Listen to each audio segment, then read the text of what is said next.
Itu ibuku, Fa. Itu ibuku, Fa. Itu, Fa. Rafa nengok dong ke arah yang ditunjuk sama si Farhan tadi.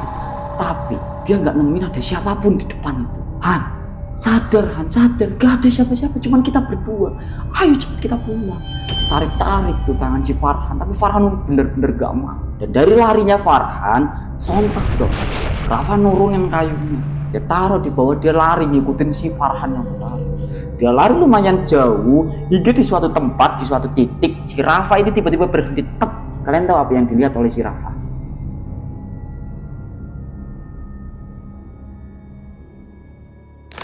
Assalamualaikum warahmatullahi wabarakatuh. Kembali lagi bersama saya di sini Muhammad Reza Maulana di channel Tapak Misteri. Halo dulur penikmat kisah mistis dimanapun kalian berada. Gimana kabar kalian? Sehat? Seperti doa saya di setiap pertemuan kita, semoga kalian semua termasuk saya diberikan kesehatan, dimudahkan segala urusannya, dan dilancarkan rizkinya oleh Allah Subhanahu wa Ta'ala. Jadi dulur, pada kesempatan kali ini saya ingin membawakan sebuah kisah yang dibagikan oleh seseorang kepada saya. Ini merupakan kisah nyata yang pernah dialaminya saat masih kecil. Dan beliau adalah Mas Rafa. Kisah yang dibagikan oleh Rafa kepada saya merupakan kisah yang pernah ia alami saat usianya masih menginjak 12 tahun atau lebih tepatnya 10 tahun yang lalu. Rafa ini tinggal di sebuah desa, dan di desa itulah terdapat sebuah gunung. Tidak terlalu tinggi, namun gunung tersebut sangatlah indah. Dan dari keindahan tersebut banyak sekali wisatawan maupun pendaki dari dalam maupun luar kota yang datang berkunjung untuk menikmati keindahan dari gunung tersebut.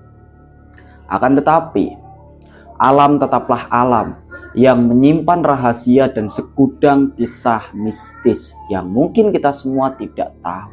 Sedulur Tapak Misteri dimanapun kalian berada, pastinya kalian semua sudah penasaran dengan kisah yang akan saya bawakan pada kesempatan kali ini. Dan tak usah berlama lagi, langsung saja kita mulai ceritanya.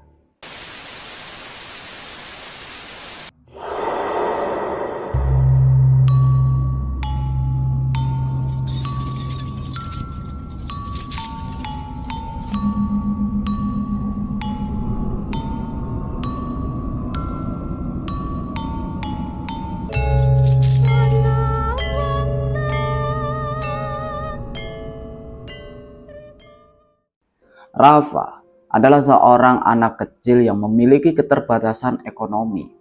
Namun, ia berbeda dengan anak-anak sebayanya di masa itu.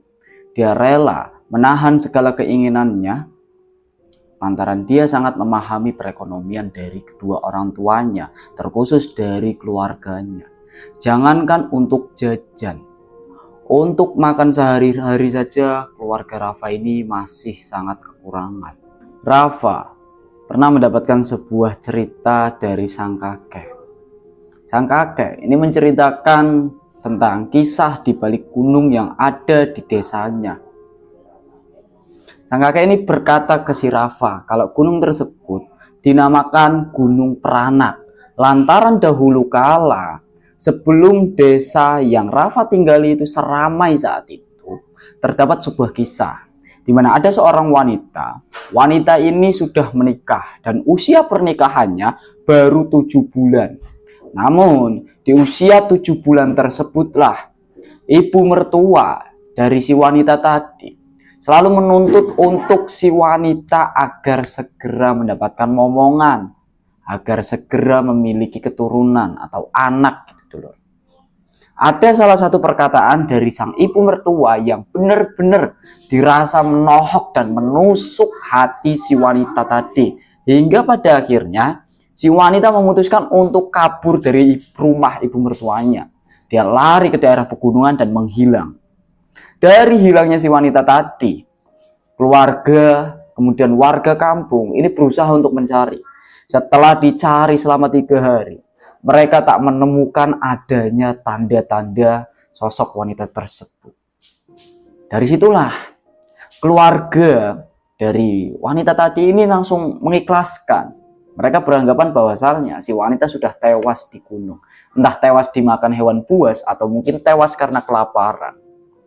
Dari situ juga muncul buah bibir dari masyarakat ke masyarakat yang mengklaim bahwa ada sosok makhluk penghuni gunung tersebut. Mereka juga mengait-ngaitkan sosok tersebut dengan sosok wanita yang dahulu kala itu. Nah, gak sedikit juga dari warga dan juga para pendaki, khususnya wisatawan, yang pernah sesekali atau seringkali melihat sosok wanita dengan pakaian itu semacam kayak gaun berwarna putih.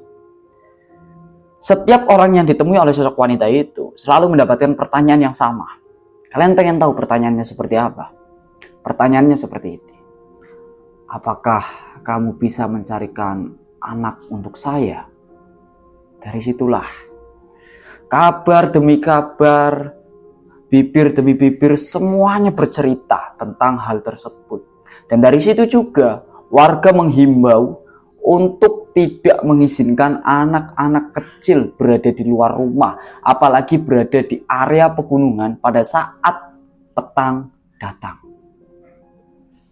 Namun, seiring berjalannya waktu, semua itu hanya dianggap mitos oleh segelintir warga. Namun, seiring berjalannya waktu, cerita tersebut, larangan tersebut, itu seakan menjadi sebuah mitos saja bagi masyarakat sekitar. Mereka sudah tidak lagi menggubris tentang larangan dan lain sebagainya. Kita kembali lagi ke Rafa. Rafa yang saat itu usianya menginjak 12 tahun, memilih untuk membantu keluarganya dengan mencari kayu bakar di area yang tak jauh dari rumahnya itu. Dia biasanya berangkat itu jam 2 dan nanti pulang itu sekitar jam 5 atau setengah 6 dia sudah sampai di rumah. Berjalanlah waktu hingga pada akhirnya di suatu hari Rafa ini merasa penasaran dengan apa yang ada di balik gunung tersebut. Mungkin Rafa di situ terbesit rasa cemburu, iri, dan ya gimana gitu loh. Dia orang dari warga kampung tersebut asli.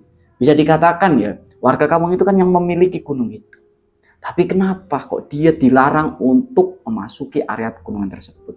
Sedangkan setiap hari itu selalu ada orang banyak sekali, wisatawan dari luar kota maupun dalam kota, itu naik turun ke gunung tersebut. Rafa memberanikan dirinya untuk masuk dalam area pegunungan. Dari situlah Rafa ini merasa sangat senang sekali lantaran ia mendapat banyak kayu bakar dan lebih besar-besar daripada sebelumnya, daripada hari-hari sebelumnya. Ya mau gimana dulu? Itu kan sebuah pegunungan, gak heran juga dong. Di situ banyak sekali kayu bakar dan lain sebagainya. Dibawalah pulang. Rafa merasa sangat senang dan orang tuanya pun senang, walaupun mereka tidak tahu dari mana Rafa mendapatkan kayu sebesar itu dan sebanyak itu. Hingga pada akhirnya 1 bulan berlalu, Rafa gini udah kayak terbiasa. Dia hafal dengan trek di gunung tersebut. Setiap hari, benar-benar setiap hari Rafa ini naik turun gunung. Tapi Rafa tidak pernah merasa takut akan semua kisah yang diceritakan oleh kakeknya waktu itu. Rafa juga tidak merasa takut akan suatu hal yang mungkin nanti menimpa dirinya. 1 bulan berlalu nih, barulah di situ Rafa memiliki niatan untuk memberitahu ibu dan ayahnya tentang dari mana dia bisa mendapatkan kayu bakar sebanyak itu dan sebesar itu gitu. Dia bilang ke ibunya kalau dia mencari kayu bakar di area pegunungan. Dan dari situ keluarga Rafa benar-benar marah sama Rafa. Marah bener habis-habisan. Rafa ini diomelin. Kamu kok berani-beraninya? Kamu kok, aduh lele. Kamu itu gimana sih, Le? Tapi karena Rafa sudah membuktikan dulu, selama 1 bulan dia naik turun gunung tidak ada satupun hal aneh yang terjadi kepadanya. Dia bilang ke orang tuanya, Bu, Pak, kenapa sih? Orang lagian, saya juga udah 1 bulan naik turun gunung dan gak ada apa-apa yang terjadi sama saya. Dari situlah pintu hati keluarga Rafa ini mulai terketuk dan mulai memahami. Mereka pasrah dengan apa yang dilakukan oleh Rafa. Mereka hanya berpesan kepada Rafa untuk tetap pulang ke rumah jam 4 sore atau sebelum petang datang. Dari situ Rafa mengiyakan. Dia biasanya berangkat pagi. Jam 6 pagi dia sudah berangkat. Nah, sudah berangkat jam 6 pagi, dia pulang sampai di rumah itu sudah harus jam 4 paling lambat. Jam 4 paling lambat. Selama dia ini mencari kayu di area pegunungan, dia sering sekali bertemu berpapasan dengan para pendaki, para wisatawan, dan lain sebagainya. Hingga pada akhirnya, si Rafa ini terbesit suatu ide yang menurut saya juga berani. Dia melihat ada beberapa pendaki yang kehabisan air minum. Dari situ dia berpikir, apakah iya saya harus menjual air saja di sini? Keesokan harinya, benar saja, Rafa membawa 5 botol kosong yang sudah dicuci pakai air hangat. 5 botol kosong itu botol ukuran tanggung gitu loh. Dia isi. Di area tersebut ada sebuah mata air yang letaknya lumayan jauh. Letaknya lumayan jauh sama trek pendakian. Jadi dari situ juga para pendaki ini merasa enggan untuk berjalan menuju mata air demi mengambil air. Nah, Rafa, dia ambil air, bawa 5 botol itu. Dia jual ke para pendaki dengan 1 botol itu seharga 2.000. Waktu itu pertama kali dia bawa 5 botol dan semuanya habis ludes terjual. Pertama kalinya Rafa mendapatkan uang dari hasil kerja payahnya sendiri. Dia kerja sendiri dapat uang. Ya memang tidak besar, 10.000. Tapi bagi Rafa itu adalah uang yang benar-benar berarti baginya. 5.000 ya gunakan untuk jajan dan 5.000 lagi ya serahkan ke orang tuanya. Hal tersebut akan menjadi kebiasaan Rafa. Setiap dia mau berangkat nyari kayu, dia selalu membawa botol kosong yang sudah dicuci pakai air hangat. Hingga di suatu hari, saat itu Rafa ini bersiap-siap untuk berangkat. Ada salah satu temannya, tetangganya, menyapa Rafa. Dan beliau itu bernama Farhan. Fah, mau kemana kamu? Biasa jualan air sekalian nyariin kayu buat ibu. Oh, sedikit ya, saya jelaskan tentang si Farhan ini dulu, biar kalian nggak salah paham.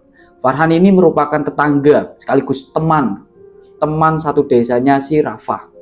Nah, nasib perekonomian keluarga Farhan itu tidak jauh berbeda dengan si Rafa sendiri. Si Farhan ini tinggal bersama bibi dan juga pamannya. Orang tuanya itu sudah bercerai dan semuanya pergi entah kemana. Dari situlah Rafa juga sering melihat si Farhan ini sering sekali diomelin oleh paman dan bibinya. Dia juga sering sekali disuruh-suruh. Walaupun bibi dan paman Farhan ini memiliki anak yang sebaya dengan si Farhan sendiri, namun mereka lebih memilih untuk mempekerjakan Farhan, menyuruh-nyuruh Farhan dan lain sebagainya. Di situ Farhan ini mengajukan kepada si Rafa untuk ikut karena dia merasa bosan dan dia juga pengen ngerasain dapat uang gitu. Sejenak dong, si Rafa berpikir kalau ada teman kayaknya lebih asik. Dari situlah Rafa mengizinkan. Berangkatlah mereka. Jam 6:30 mereka udah mulai berangkat, udah mulai bergegas. Hari pertama itu untuk si Farhan ini bekerja. Hari pertama Farhan bekerja, dia menjual air bersama si Rafa dan nanti pulangnya itu membawa kayu bakar. Satu hari itu dia turun sampai di perkampungan jam 4. Si Rafa menyodorkan uang sebesar 5.000 kepada Farhan. Atau bisa dikatakan uang itu sebagai upah. Dikasihlah uangnya. Ini Han, uangmu. Kamu simpen. Nanti besok kita berangkat lagi ya. Wah, yang serius kamu, Fa? Ini beneran buat aku, Fa? Iya, Farhan. Itu buat kamu. Itu emang jatah kamu. Ini juga aku nanti. Ini uang 10.000 ini yang aku pegang. Ini 5.000 untuk aku dan 5.000 lagi untuk ibuku. Iya, Fa. Makasih banget, Fa. Aku seneng banget, Fa. Aku seneng banget. Besok aku ikut lagi. Pokoknya setiap kamu naik, aku ikut, Fa. Iya. Walaupun mereka berdua tidak pernah terbesit atau memikirkan suatu hal yang akan terjadi kepada mereka kelak nanti. Hingga di suatu hari, saat itu mereka mendapatkan nasib sial.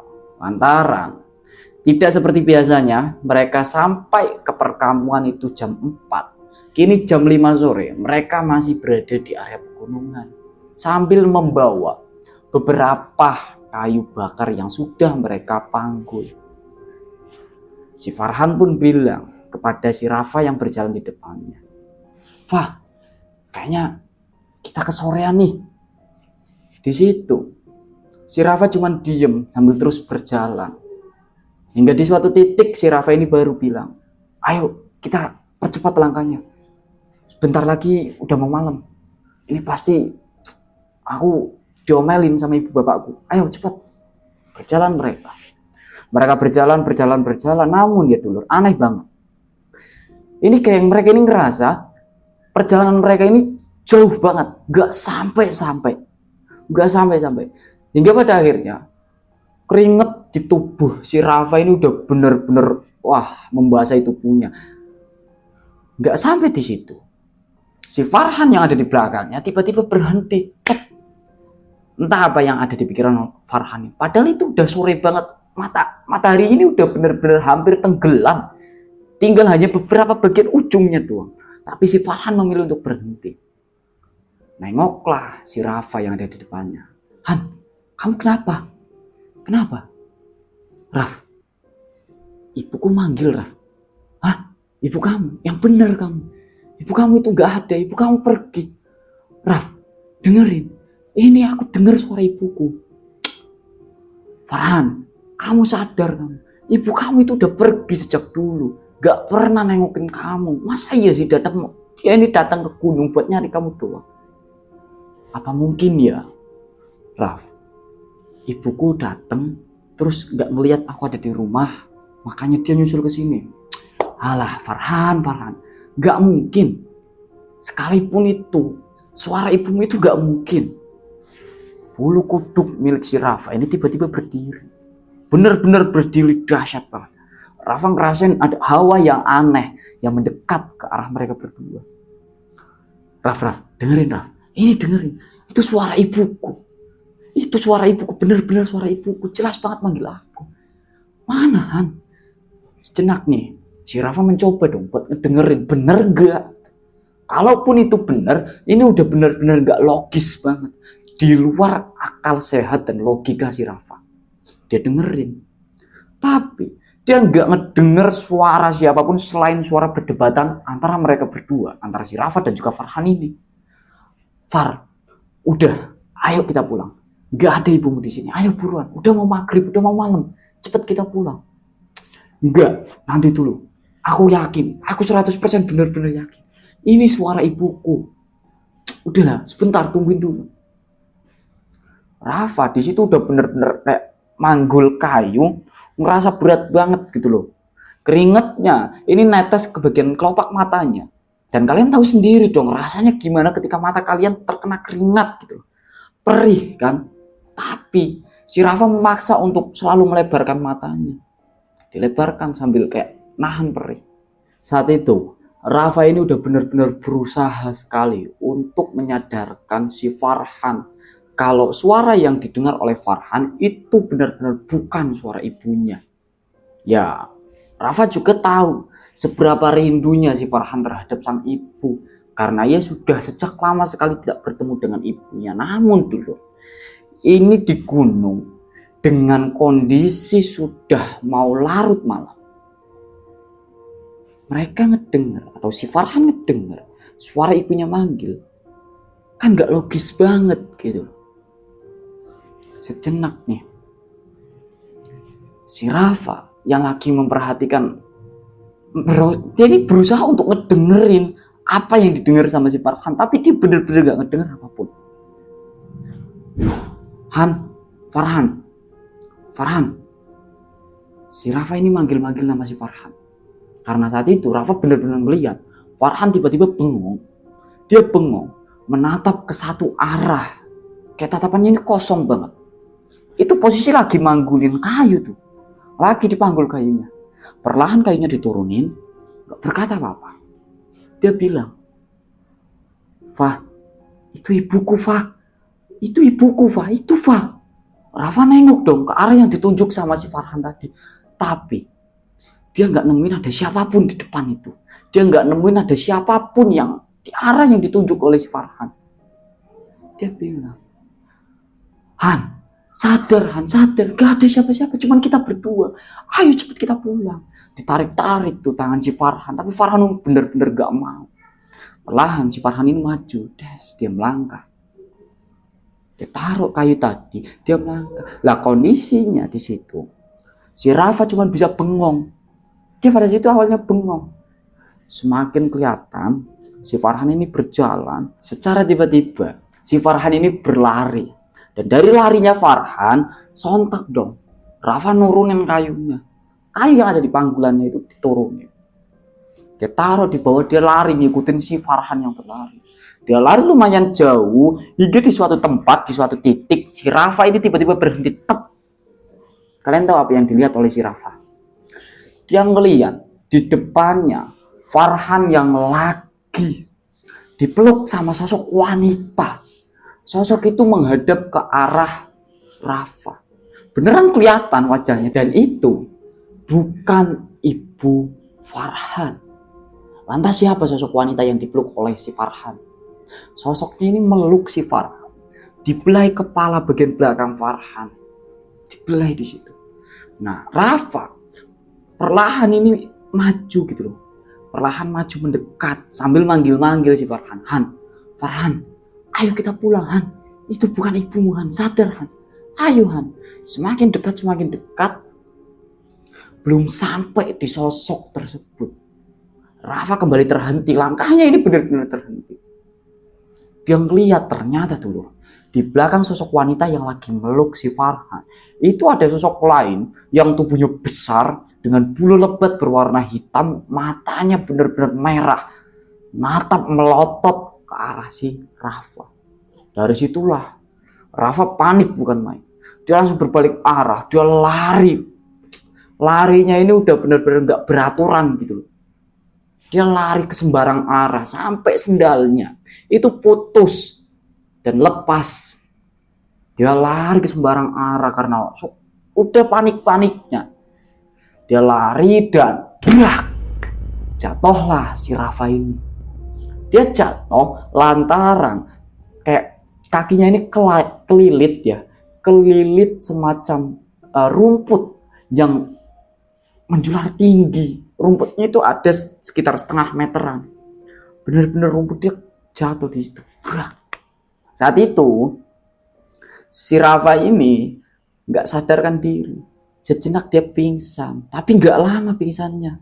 Dia bangun lagi dengan kondisi sekelilingnya udah gelap gulita, udah malam.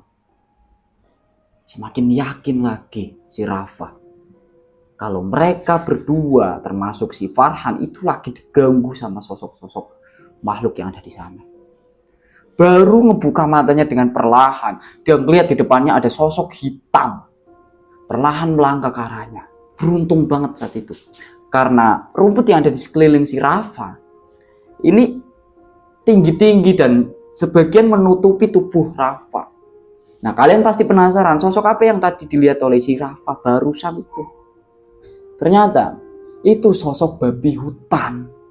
Rafa ketakutan karena dia tahu kalau si babi hutan ini nyeruduk dia bisa tewas. Dia cuma diem aja sambil ngerepain tubuhnya, dia tahan nafasnya.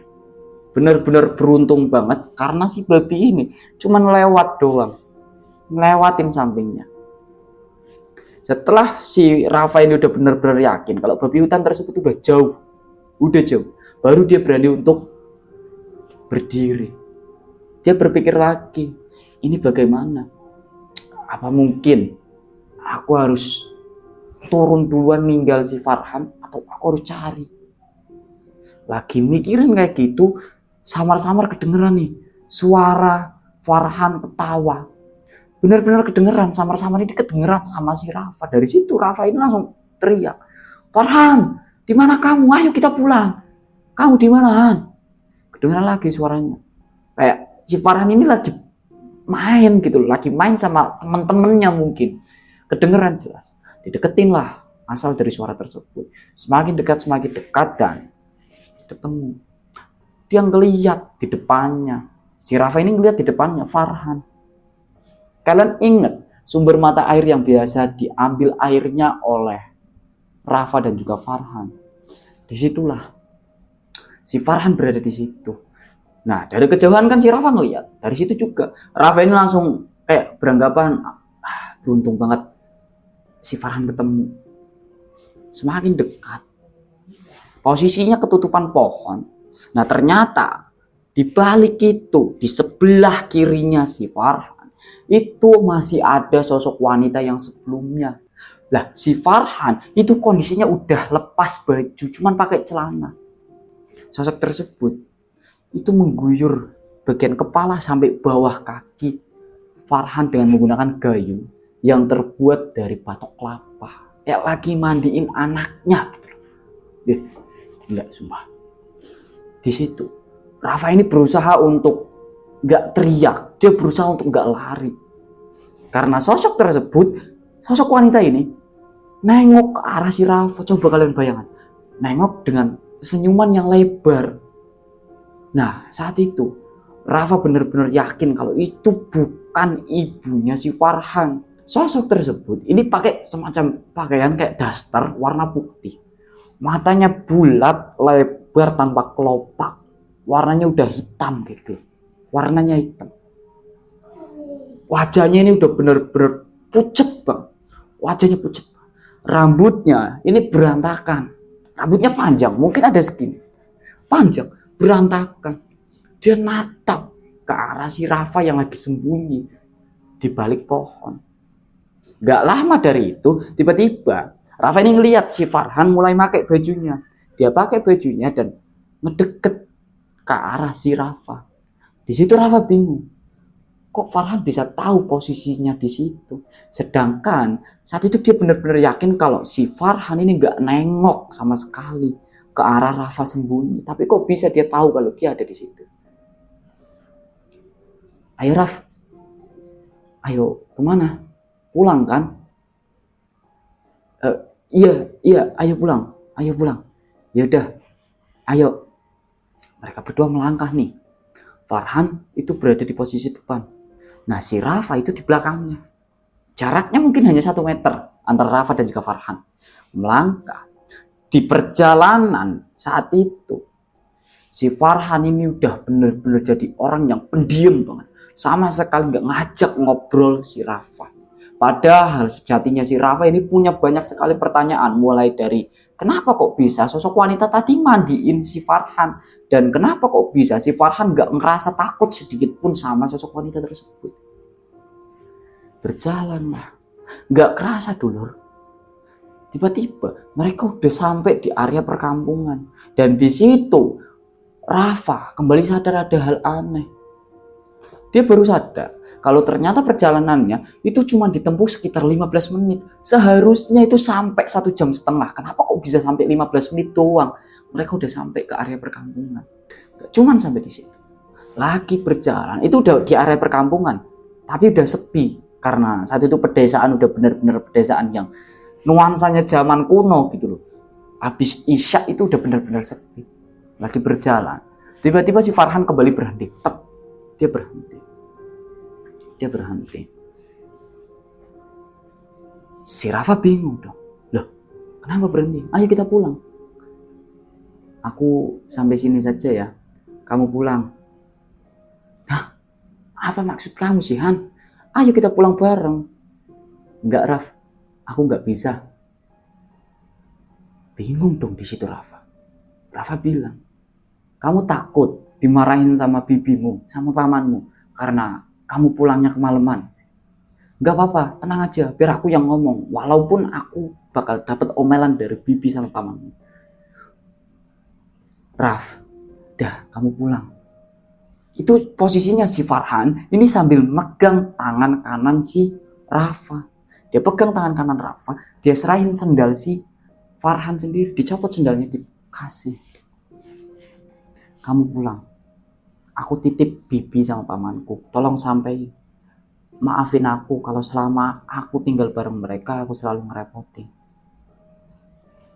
Ketika si Farhan itu bilang kayak gitu, bulu kuduk si Rafa ini benar-benar berdiri. Di bagian matanya ada 2 benih air yang udah siap menetes. Entah apa yang terjadi oleh si Farhan saat itu. Nggak kerasa si Rafa ini perlahan meneteskan air matanya. Dan dari situ Farhan bilang, Raf, kamu pulang, aku titip, pokoknya aku titip bibi dan pamanku. Apapun yang terjadi, maafin aku juga. Selama ini aku udah ngerepotin kamu, udah ngerepotin bibi dan juga pamanku. Apa sih Han? Ayo pulang bareng, Han. Udah, gak usah kamu pikirin hal itu, udah pulang bareng. Ayo kita pulang bareng-bareng Han. Aku gak mau kamu tinggal di sini, kamu balik lagi ke hutan itu. Raf, aku gak bisa Raf, itu udah jadi tempatku. Aku udah jadi anaknya Raf. Ngedenger hal itu, Rafa udah bener-bener wah, bulu kuduknya gak karuan lagi. Berdiri. Dia ini kayak merinding banget gitu. Dia ketakutan, dia bingung harus berkata apa lagi. Sehingga pada akhirnya si Farhan ini tiba-tiba mengusap pundak si Rafa. Udah, kamu jangan nangis, kamu pulang sekarang.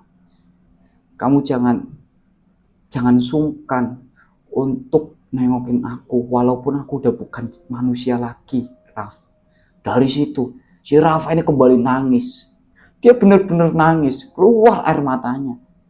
Saat itu, si Rafa ini ketika nangis ini, dia memejamkan matanya. Dia usap air matanya dan dia buka matanya, ternyata sosok Farhan yang barusan di depannya itu udah gak ada, udah hilang entah kemana. Yang masih ada cuman sendal milik Farhan yang masih digenggam sama si Rafa. Benar-benar sendal itu doang. Si Rafa ini teriak-teriak, Han, Farhan kamu di mana Han? Han, ayolah Han, jangan begini Han. Ayo kita pulang Han, jangan bercanda Han. Ayo Han, aku nggak mau Han, aku nggak rela kalau kamu di sana sendirian, aku di sini Han. Ayo kita pulang Han. Dia teriak-teriak gitu. Lah, lagi teriak-teriak itu, dia nengok ke arah salah satu pohon yang ada di situ. Dia ngeliat di sebelah pohon ada sosok yang sebelumnya dia lihat. Ya, sosok makhluk dengan tubuh yang benar-benar menyeramkan. Bulunya tebal, hitam, matanya melotot warna merah ke arah dia. Dari situlah si Rafa ini langsung berlari, bergegas ke rumahnya. Sampai di rumah dia ceritain semua yang terjadi ke ibunya, ayahnya, paman, bibi, dan semuanya nggak ada yang tertinggal. Dia ceritakan tentang apa yang barusan menimpanya.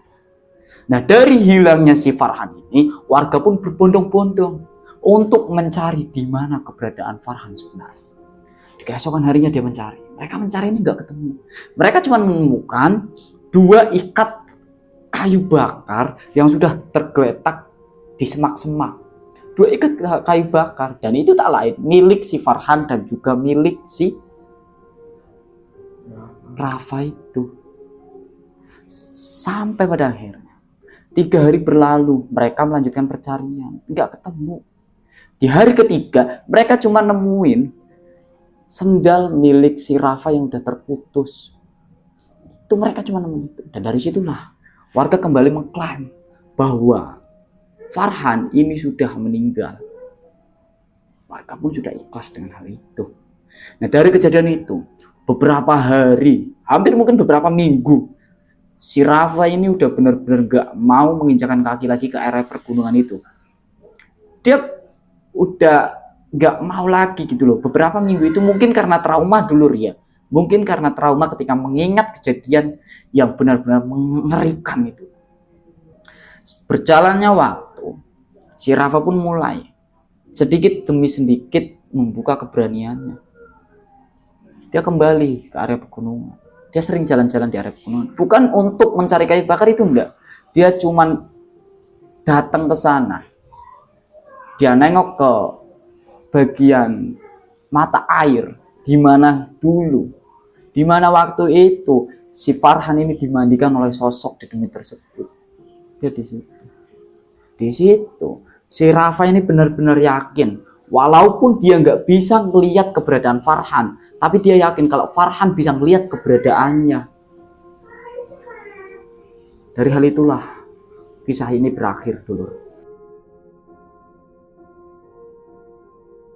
Dulur Tapak Misteri dimanapun kalian berada. Kisah ini merupakan sebuah kisah nyata yang dikirimkan langsung oleh Rafa kepada saya. Dan dari kisah ini juga banyak sekali hal-hal penting, pelajaran yang benar-benar bermakna untuk kita semua, untuk menjalani kehidupan kita di zaman-zaman selanjutnya. Karena kita harus meyakini, ketika kita yakin bahwasanya adanya Allah, kita juga harus yakin kalau di dunia ini adanya jin. Kalian juga harus tetap berhati-hati.